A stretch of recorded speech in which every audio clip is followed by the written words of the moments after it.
நாங்கள் மனதில் எடுத்துக்கொள்ள வேண்டிய விஷயம், இந்த இஸ்லாமிய உம்மத் எப்படியான ஒரு மஜிதிலிருந்து, எப்படியான ஒரு இஸ்ஸிலிருந்து மாறி இருக்கிறேன்னு விளங்கிக் கொள்ள வேண்டும்.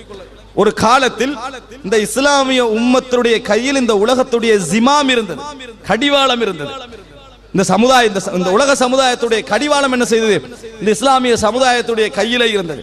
இஸ்லாமிய சமுதாயத்திலே உள்ள மக்களை அதிசயமாக அவர்கள் பார்த்தார்கள், அற்புதமாக பார்த்தார்கள், ஒரு வித்தியாசமான ஒரு சமுதாயமாக பார்த்தார்கள். என்ன காரணம்? உலகத்திலே இந்த சமுதாயத்தில் காலனித்துவத்தை கண்ட மக்கள் தான் வாழ்ந்து கொண்டிருக்கிறார்கள். ஒவ்வொரு இடத்தையும் பிடித்து பிடித்து வேற நாடுகள் வந்து ஆட்சி செய்த மக்களை பார்க்கிறார்கள். ஆனால் இந்த இஸ்லாமிய சமுதாயத்துடைய அந்த காலனித்துவத்தையும் பார்க்கிறார்கள். ஒரு நாடு இன்னொரு நாடை பிடிக்கிறது என்றால் பின்னால என்ன இருக்கும்? அந்த நாட்டில் உள்ள மக்களை நிர்வகிக்கிறது என்ற சிஸ்டம் இருக்காது. அதுவும் பேசிக்கே அல்ல. அப்படியே அந்த மக்களை நிர்வகிச்சாண்டா அதுல இருந்து லாபம் பெறுவதுதான் அடிப்படையாக இருக்கும். ஒரு நாட்டை இன்னொரு நாடு அப்படி காலனித்துவம் செய்வதெல்லாம் கொள்கையை பரப்புவதற்கு முன்னணியாக வைத்துக் கொண்டாலும் பின்னணியாக பெரும்பாலும் அந்த நாட்டுடைய சொத்துக்களை சூறையாடுவதுதான் இருக்கும். அந்த நாட்டுடைய சொத்துக்களை சூறையாடி ஏற்றுமதி செய்வதாக இருக்கும். அதனாலதான் வரலாற்றறிஞர்கள் சொல்கிறார்கள், எத்தனையோ இஸ்லாமிய படை தளபதிகளுடைய அதாவது படைகள் ஆப்பிரிக்காவுடைய வயல்வெளிகளால் நடந்து சென்றிருக்கின்றன. வயல்களை அவர்கள் பார்த்ததும் இல்லை, அவைகளை இஸ்லாமிய நாடுகளுக்கு ஏற்றவும் இல்லை. அவங்க போனதெல்லாம் அந்த கொள்கையை சொன்னார்கள். ஏற்றுமதி வியாபாரம் எல்லாம் என்ன செய்யல, அவருடைய வாழ்க்கையில நடக்கவில்லை. இதை வித்தியாசமாக பார்த்தார்கள். இஸ்லாமிய சமுதாயம் வந்தவுடன் என்ன செய்கிறார் என்பதை பார்த்தார்கள். இரண்டாவது என்ன, இந்த இஸ்லாமிய சமுதாயம் வருகின்ற நேரத்தில் அவருடைய வீரத்தை பார்த்தார்கள். இந்த இஸ்லாமிய சமுதாயத்துக்கு வெற்றி கிடைத்ததை இரண்டு விஷயம் தான். இஸ்லாமிய சமுதாயத்துடைய வீழ்ச்சியும் இரண்டு விஷயம் தான். ரசூல் ஸல்லல்லாஹு அலைஹி வஸல்லம் என்ன சொல்கிறார்கள்? ஒரு காலம் வரும், உஸாஉன் கஹுஸாஇஸ் ஸைல், வெள்ளத்திலே அடிபட்டு செல்லுகின்ற சருகுகள் கொண்டு முஸ்லிம்கள் இருப்பார்கள். அவமின் கில்லத்தின் நஹ்னு யௌம இதின் யா ரசூலல்லாஹ், அன்றைய தினம் நாங்கள் கொஞ்சம் பேரே இருப்போமா? இல்லை, பல் அன்தும் கஸீரூன், அதிகமாக இருப்பீர்கள். ஆனால் வெள்ளத்தில் அடிபட்டு செல்லுகின்ற சருகுகள் போன்று இருப்பீர்கள். சருகெல்லாம் ஒன்றா சேர்த்தா ஸ்ட்ராங் ஆயிருமா? சருகுதான். சருகுடைய நிலையிலிருந்து மாற வேண்டும். அப்ப ரசூல் ஸல்லல்லாஹு அலைஹி வஸல்லம் சொல்லிவிட்டு சொன்னார்கள், வல யன்ஸிஅன்னல்லாஹு மின் குலூபி அதுவிக்குமுல் மஹாப வல யக்ஸிஃபன்னல்லாஹு ஃபீ குலூபிக்குமுல் வஹன், உங்களுடைய எதிரிகளில் உள்ளத்திலிருந்து முஸ்லிம் என்ற அச்சத்தை அல்லாஹ் எடுத்து விடுவான். உங்களது உள்ளங்களில் வஹன் என்கின்றதை போடுவான், பலகீனத்தை போடுவான். ரசூலுல்லாஹ் அந்த பலகீனத்தில் விளக்கம் காலு வமல் வஹனு யா ரசூலல்லாஹ், அப்படி வஹன் என்றால் என்ன? இஸ்லாமிய சமுதாயத்துடைய வீழ்ச்சிக்கு ரெண்டே காரணம், ஹுப்புத் துன்யா வ கராஹியத்துல் மௌத், உலக மோகம், மரணம் பற்றிய வெறுப்பு. நான் சொன்ன முன்னுரைக்குரிய ஹதீஸ் அது. ஹுப்புத் துன்யா வ கராஹியத்துல் மௌத், எதை எடுத்தாலும் உலக மோகத்தோடு அணுகுதல், மரணம் பற்றிய வெறுப்பு. இந்த ரெண்டும் தான் டோட்டல் இந்த இஸ்லாமிய சமுதாயத்துடைய வீழ்ச்சிக்கே காரணம் என்றாங்க.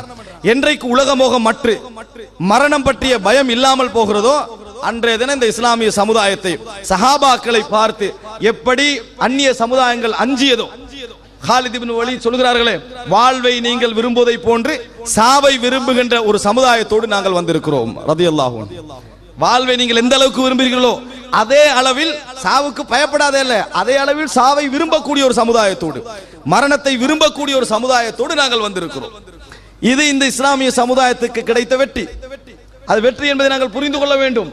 அதுதான் இந்த இஸ்ஸுக்கான முதலாவது காரணம். அபூ உபைதா, சில செய்திகளை சொல்கிறேன். இப்னுல் ஜர்ராஹ் ரலியல்லாஹு அன்ஹு அவர்கள் சிரியாவிலே யுத்தத்தில் ஈடுபட்டுக் கொண்டிருக்கிறார்கள்.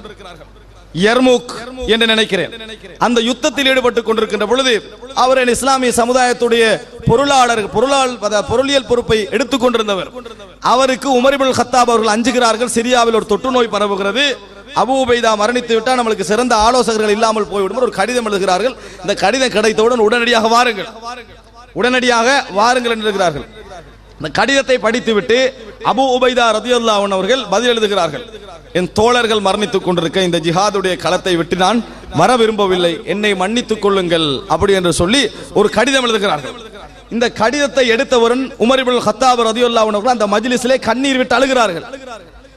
அல்லது நேரத்தில் தோழர்கள் கேட்கிறார்கள், ஏன் அபூ உபைதா ரலியல்லாஹு அன்ஹு அவர்கள் மரணித்து விட்டார்களா என்று கேட்கிறார்கள். மரணிக்கவில்லை, வல் மௌத்து மின்ஹு கரீப், மௌத் அவருக்கு மிகவும் நெருக்கமாக இருந்து கொண்டிருக்கிறது என்று உமர் இப்னுல் கத்தாப் அவர்கள் அழுதார்கள். சொல்லி ஒரு கிழமை 2 கிழமைக்குள் செய்தி வருகிறது, அபூ உபைதா அவர்கள் மரணித்து விட்டார்கள் ரலியல்லாஹு அன்ஹு. அபூ உபைதா அவர்கள் மரணித்து விட்டார்கள் என்ற செய்தி வருகிறது. நான் கேட்கிறேன், இப்படிப்பட்ட சமூகத்தை, தோழர்களை ரசூலுல்லாஹி ஸல்லல்லாஹு அலைஹி வஸல்லம் உருவாக்கி சென்றார்கள். எந்த பெரிய மாளிகைக்கு போனாலும் தாழ்வு மனப்பான்மை இல்லாமல் கால் வைக்கக்கூடிய மனோநிலை யாரிடத்திலே இருக்கிறதோ அவர்கள் தான் இஸ்ஸத்தோடு இருப்பார். வைக்க கொலையே நம்மகிட்ட தாழ்வு மனப்பான்மை இருக்கக்கூடாது. இதெல்லாம் இறைவன் அவனுக்கு வழங்கிய ஜீனத்துக்கல்ல உண்டு, அவனுக்கு வழங்கிய அருள்கள்ல உண்டு. நினைச்சா இறைவன் அகற்றி அதை எனக்கு தருவான் என்கின்ற அந்த உயர்ந்த மனப்பான்மை எந்த சமுதாயத்திலே இருக்கிறதோ அவர்களால் தான் இந்த சமுதாயத்தில் தீர்வுகளை கொண்டு வர முடியும். அப்ப ரசூலுல்லாஹி இந்த சமுதாயத்துக்கு அல்லாஹு தஆலா வழங்கிய அந்த மஜித், அந்த கண்ணியம், அந்த இஸ்ஸத் இருக்கிறது சாதாரணமாக கிடைத்த ஒன்றல்ல. சமர்கந்துடைய ஒரு செய்தி இந்த இடத்துல சொல்கிறேன். மூன்றாவது, அதாவது நீதி நிலைநாட்டப்பட்டது. எங்க போனாலும் நீதி நிலைநாட்டப்பட்டது. முறையாக இல்லாமல் சமர்கந்துக்குள்ள என்ன செய்கிறார்கள், இந்த அதாவது மக்கள், சஹீஹான ஒரு வரலாறு, முஸ்லிம் அதாவது அதுக்கு போராடி கொண்டிருந்த அந்த மக்கள், கிட்டத்தட்ட ஹிஜ்ரி 100களில் என்று நினைக்கிறேன், போராடி கொண்டிருந்த அந்த மக்கள் சமர்கந்துக்குள் எந்த ஒரு முன்னறிவிப்பும் இல்லாமல் என்ன செய்கிறார்கள், நுழைகிறார்கள். அந்த சமுதாயத்துக்குள் நுழைந்த நேரத்தில் அந்த ஆட்சியின் சமர்கந்துடைய குறிப்பிட்ட பிரதேசங்களை, ஒரு பெரிய மாநிலம், அது குறிப்பிட்ட பிரதேசங்களை கைக்கு கொண்டு வந்து விட்டார்கள். அந்த மக்கள் கேள்விப்படுகிறார்கள் முஸ்லிம் சமுதாயத்துடைய நீதியை. அந்த சமுதாயம் அங்கே வாழ்ந்து அரபு சமுதாயங்கள் அங்கே போய் குடியிருப்பெல்லாம் இருந்த பின்னாலே இந்த மக்கள் இவர்கள் வெளியேற வேண்டும் என்று விரும்புகிறார்கள். அதற்காக வேண்டி சிலர் கடிதம் எழுதுகிறார்கள் உமர் இப்னு அப்துல் அசீஸுக்கு. அப்பொழுது இருந்த, அதாவது அந்த அவருடைய ஆட்சி கால பகுதியில் நடந்த சம்பவம் இது. கடிதம் எழுதப்படுகிறது. அந்த கடிதத்தை உமர் இப்னு அப்துல் அசீஸ் அவர்கள் பார்த்த பின்னால் உடனடியாக அந்த வழக்கை விசாரிக்குமாறு அந்த பகுதி நீதிபதிக்கு சொல்கிறார்கள். இப்படி முறையற்ற முறையில் இவர்கள் நுழைந்து ஆட்சியை பிடித்திருக்கிறார்கள். நீதி விசாரிக்கப்படுகிறது, அது ஏற்றுக்கொள்ளப்படுகிறது. எனவே உடனடியாக படைகள் அனைவரும் அந்த இடத்தை விட்டு வெளியேற வேண்டும் என்ற தீர்ப்பு சொல்லப்படுகிறது. தீர்ப்பு சரியா பிள்ளை என்பது இரண்டாவது. தீர்ப்பு அந்த இடத்தில் வழங்கப்படுகிறது. வழங்கப்பட்ட உடனே அந்த இடத்திலே வாழ்ந்த அந்த 1 மாதம் 2 மாதம் தங்கிய பின்னால் முழு இராணுவமும் அந்த பிரதேசத்தை விட்டு வாபஸ் வாங்குகிறார்கள், பின்தங்கி செல்கிறார்கள், பின்வாங்கி செல்கிறார்கள். அப்படி போகின்ற நேரத்தில் ஊருக்குள் உள்ள நல்ல மக்கள் எல்லாம் கண்கலங்குகிறார்கள். அவசரமாக ஒரு மசூராவை கூட்டி, இந்த மக்களை நாம் இந்த நாட்டிலிருந்து இழக்கக்கூடாது, இப்படி வந்தவர்கள் முறையாக நீதி நிலைநாட்டி இந்த நாட்டை விட்டே வெளியேறி செல்கிறார்கள் என்று சொன்னால் எப்படிப்பட்ட ஒரு சமுதாயமாக அவர்கள் இருக்க வேண்டும் என்கின்ற மனோபாவம் அவர்களிடத்தில் மேலோங்கியதால் அவர்களை திருப்பி எடுப்பதற்கான எல்லா முடிவுகளும் எடுக்கப்பட்டு ஊர் மக்களாய் போய் சந்தித்து அந்த மக்களை அந்த நாட்டுக்குள் விட்டார்கள் என்கின்ற வரலாற்றை நாம் பார்க்கிறோம். இன்று வரைக்கும் சமர்கந்த் ஒரு மிகப்பெரிய இஸ்லாமிய மாநிலமாக நின்று கொண்டிருப்பதை நாங்கள் பார்க்கிறோம். அன்புள்ள சகோதரர்களே, இது போன்று இஸ்லாமிய சமுதாயத்தில் நீதி நிலைநாட்டப்பட்டது இந்த சமுதாயத்துடைய வெற்றிக்கான காரணங்களில் உண்டு. இப்படிப்பட்ட மஜிதோடும் இஸ்ஸோடும் இருந்த சமுதாயம் உலகம் அப்படியே திரண்டவுடன், உலகம் அப்படியே எனது மிகைத்து வந்தவுடன், அன்புள்ள சகோதரர்களே, ஹிலாபத் இருந்தால் இந்த இஸ்லாமிய சமுதாயத்துடைய பிரச்சனை தீர்ந்துவிடும் என்று மாத்திரம் நினைக்காதீர்கள். அப்பாசிய ஆட்சி காலம், அப்பாசிய ஆட்சியாளர் வரவழைத்து கொல்லப்பட்ட செய்தி நமக்கு தெரியும். 5 லட்சத்துக்கு மேற்பட்டவர்கள் உயிரோடு அழைத்து கொல்லப்பட்ட செய்தி அந்த அப்பாசிய கலாபத்தில் தான் நடந்தது. அந்த அன்று பெய்த மழையின் காரணமாக, தாத்தாரிய மங்கோலிய படையெடுப்பை சொல்கிறேன், அந்த மழையின் காரணமாக அந்த பிரதேசமே தொற்று நோயால் என்ன செய்தது, பரவியதை நாங்கள் பார்க்கிறோம். இஸ்லாமிய ஆட்சி இருக்கிற நேரம், ஹிலாபத் இருக்கின்ற நேரம், ஒன்றை விளங்கிக் கொள்ளுங்கள், இஸ்லாத்தின் ரூஹ் இருக்கின்ற நேரம் மாத்திரம்தான் இந்த இஸ்லாமிய சமுதாயம் வெற்றி பெற முடியும்.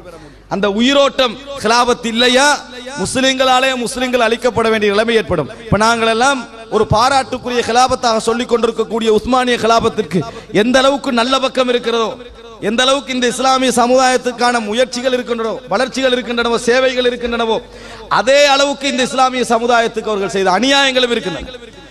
அதே அளவுக்கு இந்த இஸ்லாமிய சமுதாயத்துக்கு செய்த அநியாயங்களும் அந்த உஸ்மானிய ஹிலாபத்துக்கு இருந்து கொண்டிருக்கின்றன. இந்த இஸ்லாமிய சமுதாயத்தில் குராபத்து உளவு வளர்வதற்கு காரணமானவர்கள் அவர்கள். இந்த இஸ்லாமிய சமுதாயத்தில் தங்களது ஆட்சியை நிலைநாட்ட வேண்டும் என்பதற்காக பலவிதமான குரோதங்களை மூட்டிவிட்டவர்கள் அவர்கள். இப்படிப்பட்ட நிறைய வேலைகளை என்ன செய்தார்கள், அவர்கள் செய்தார்கள். அல்லாஹு தாலா அவர்களை கொண்டு அவர்களை என்ன செஞ்சான், வீழ வைத்தான் என்ற செய்திகளை நாங்கள் பார்க்கிறோம். ஆக அன்புள்ள சகோதரர்களே, இஸ்லாமிய சமுதாயத்துடைய இந்த வளர்ச்சிக்கு பின்னால் இருப்பதெல்லாம் இந்த சமுதாயம் இஸ்லாத்தை கட்டி காத்து பேணியதுதான். இறைவன் மீது கொண்டிருந்த அந்த நேரடியான தொடர்பு போன்ற அந்த தொடர்பு தான், அந்த ரூஹானியத்து தான் இந்த இஸ்லாமிய சமுதாயத்தில் உலகத்தில் வெற்றிக்கான முதல் காரணமே உயிருக்கு பயப்படாத ஒரு சமுதாயம் தான், மரணத்துக்கு பயப்படாத ஒரு சமுதாயம் தான் காரணம் என்பதை புரிந்து கொள்ள வேண்டும். அதற்கு பின்னால் திட்டமிடப்பட்ட இந்த இஸ்லாமிய சமுதாயத்துடைய அந்த வீழ்ச்சி நடந்த பின்னால இன்று நாம் எண்ணிக்கை அளவில் எடுத்துக்கொண்டீங்க என்று சொன்னால் 160 கோடி மக்களாக இருந்து கொண்டிருக்கிறோம்.